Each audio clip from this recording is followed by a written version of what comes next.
नोटबंदी हिंदुस्तान के गरीब, किसान, मजदूर और छोटे दुकानदार पर आक्रमण था। नोटबंदी हिंदुस्तान की असंगठित अर्थव्यवस्था पर आक्रमण था। 8 नवंबर 8 बजे 2016 प्रधानमंत्री जी ने नोटबंदी का निर्णय लिया। 500 रुपए, 1000 रुपए का नोट रद्द भी कर दिया। पूरा हिंदुस्तान बैंक के सामने जाके खड़ा हुआ। आपने अपना पैसा, अपनी आमदनी बैंक के अंदर डाली। पहला सवाल, काला धन मिटा? नहीं।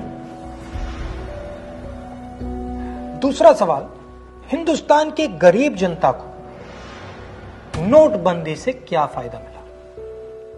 जवाब, कुछ नहीं।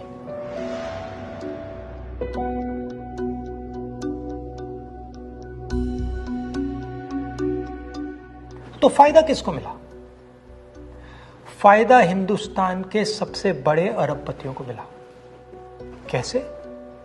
आपका जो पैसा था, आपके जेब में से, आपके घरों में से निकालकर उसका प्रयोग सरकार ने इन लोगों का कर्जा माफ करने के लिए किया।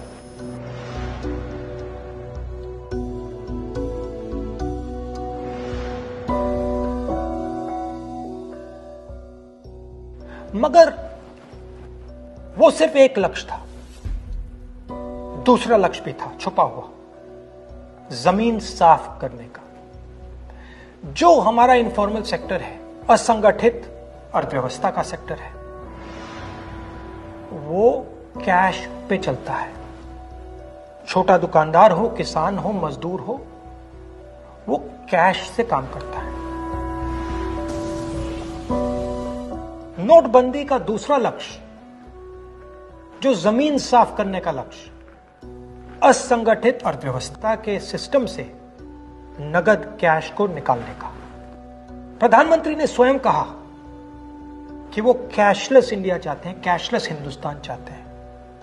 अगर कैशलेस हिंदुस्तान होगा तो असंगठित अर्थव्यवस्था तो खत्म हो जाएगी।